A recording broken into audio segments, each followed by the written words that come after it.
what a comeback, huh? And great group of kids. I've told our media, local guys all year long, we started in August. We have never had a bad day. There's never been a bad day at practice. There's never been a bad game we played. And just not a bad day at school. They do a lot of stuff the right way, and we reap the benefits of that tonight. So, man, what a night for the Cavaliers. Hey, Coach, I got two questions for you. Coach Guin. Where you at? Over here. Over here.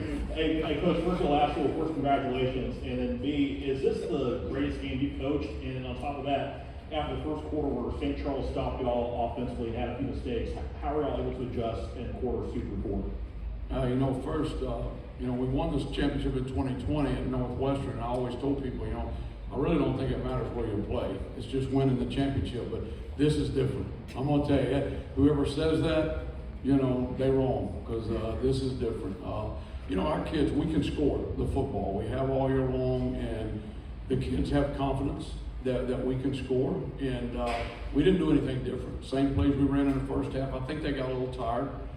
In the second half, but we could run the ball on them too that second half. So, but we finally made some plays. We didn't make plays in the first half. We drove the ball and didn't score. And hey, when it was on the line, they came through.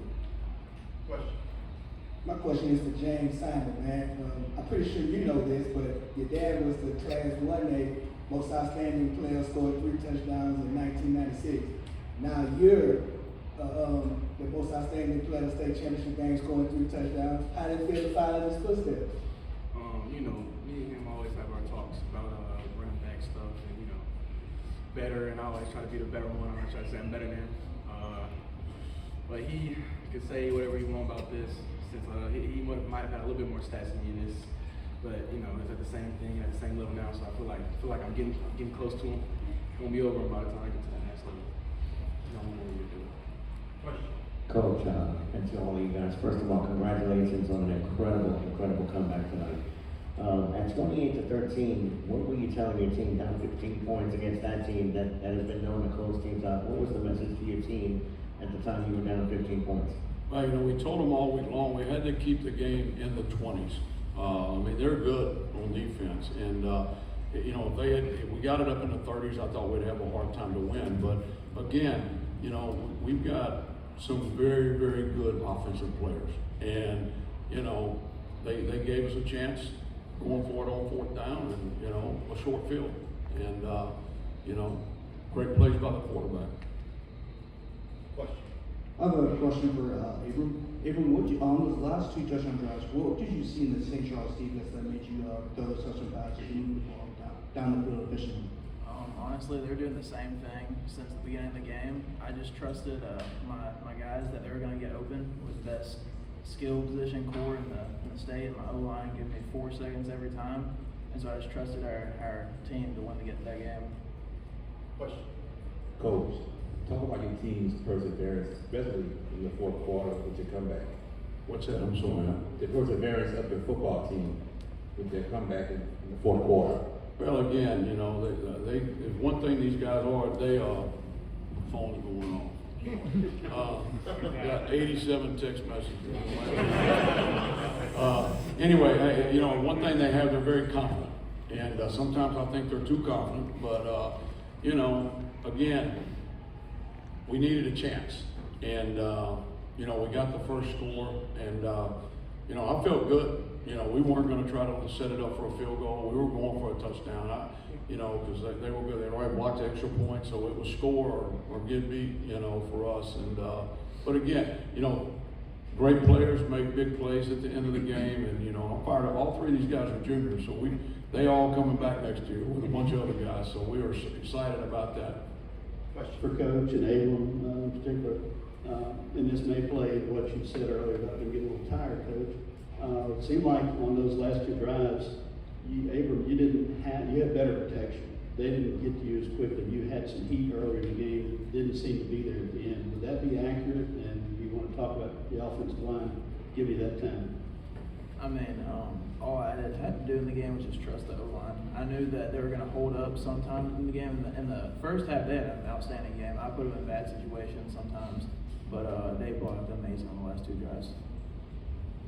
This is for Coach. Yeah, this is for Coach. The mantra, defense wins the championship. We talk about the offense, how it's supposed to be up in all the season, but when it came down to it, the defense made a stop. The defense stood up and made a 4th down stop. So what do you have to say about the defense, not only getting that stop, but also the seal of the game at the very end as well when your team needed it?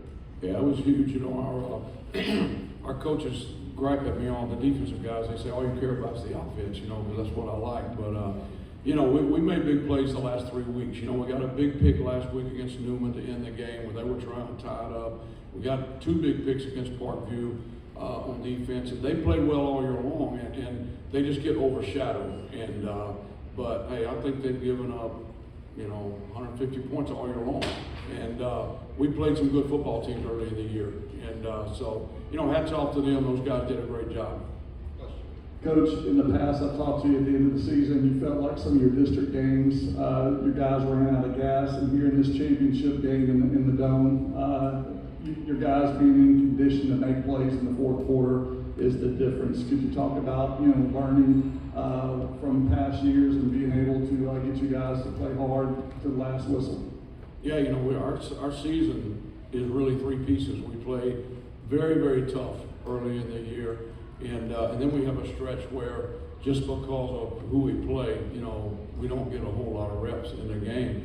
But I tell you, we have worked very hard. We ran every day. It didn't matter who we were playing. We lifted weights the whole year. We never stopped, including this week.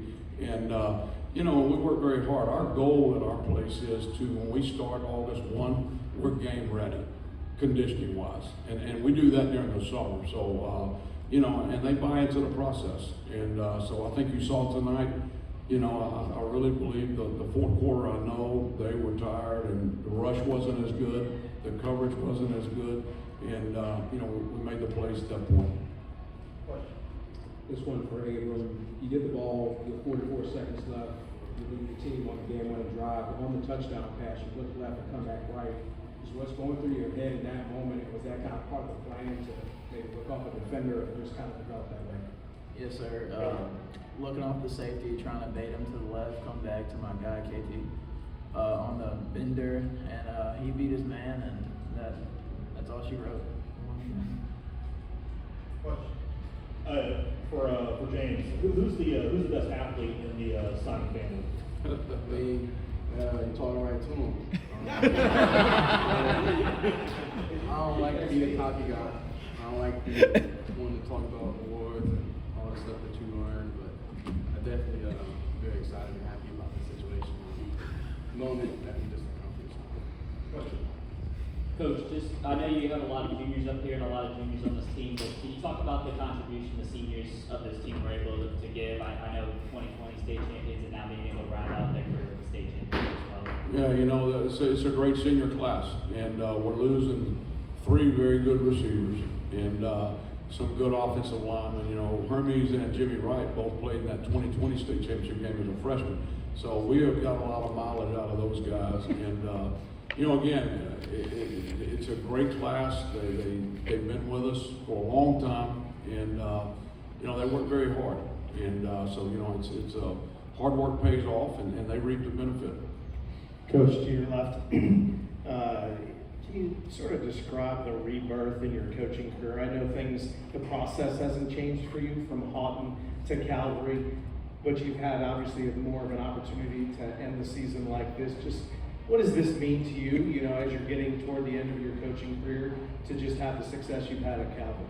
Well, it's big, you know, and we're very fortunate. Our administration at our school, they want us to win, and they want us to win the right way, and so that's what we do. And you know, we get all the support we need. You saw tonight the number of people we had here. It's been like that all year long, and you know, we've got great kids at our school. Great kids that make great grades. They don't have any discipline issues, and they come to our school to win. And you know, we don't make apologies for winning. That's what we're here for. So.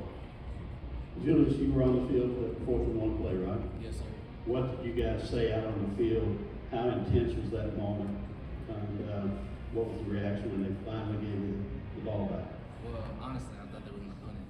And whenever the offense came on the field, I mean, everybody knew what they were going to do. I thought they were going to sneak it, but we all knew they were going to run it.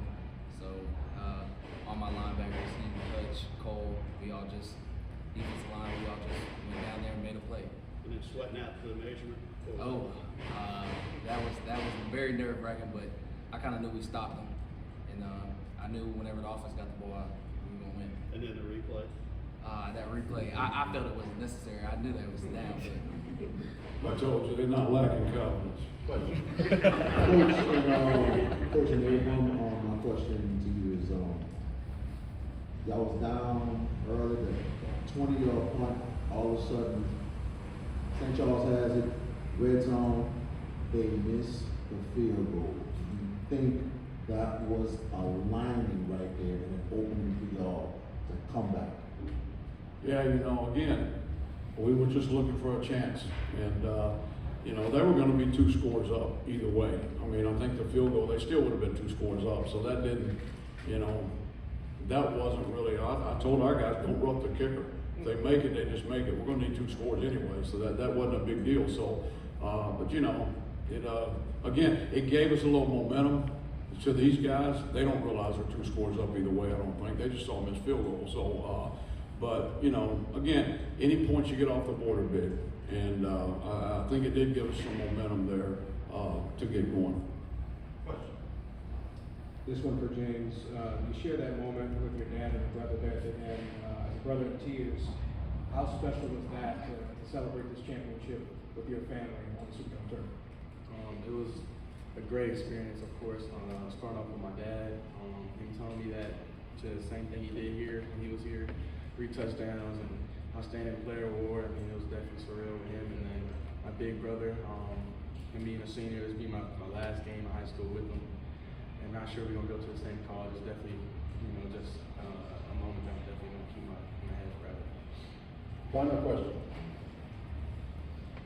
James, you got the goggles on. What was that locker room like after the game? I wish I could tell you. I had to come straight here. I had to sit for a little minute. So, and they all gone by now. So I mean, I guess we're just gonna be able to party, in Berkeley. Who runs the state? Calvary Baptist Academy runs the state. Good. Coach, I'm going to ask the 3 players to make a final comment each, and then you will have the final word. Honestly, going into this game, we had full confidence, of course, playing this team. They were undefeated. I don't even know what their win streak is, 20-something. I'll just say the biggest thing, these guys up here and our team, that we never gave up, even when they were up by 15. We just took it play by play, not looking at the scoreboard, and just every single play sticking it to them, and we ended up winning. I would say we were hungry. Obviously, there was some stuff said on social media before, leading up to this game, and we all posted it, like printed out, put it on our locker room, and they said QB wasn't impressive. I don't know why that running back has any interest from LSU whatsoever. They said the DBs needed help from the safeties, linebackers were one really strong suit on the team. So we definitely had fire lit in us. It was the first time we were underdogs, and we definitely knew we had to come out of it. I say the defense. I knew we messed up. I knew we had some big plays gashed on us, but going into that game, DC Coach Miller was like, he told us a story about this Roman Empire or something like that, and they went to this spot, tried to take it over, didn't get it, so then they left and they came back another time, and their leader burned their own boats, saying we either take this or we die out here on this field. And that's how our defense came into it.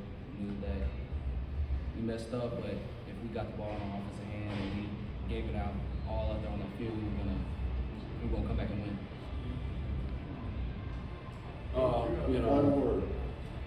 Blessed we are. Every day I get up, we thank God for Calvary and being able to coach and, surround ourselves. My thing with our assistant coaches is, and they'll tell you that, we surround ourselves with good guys, and I let them work. And so what you saw out there, I didn't call a single play on offense or defense or special teams. We have a great staff, and they make the whole guy look good. And but everybody buys into what we do, and so blessed is what we are. Coach.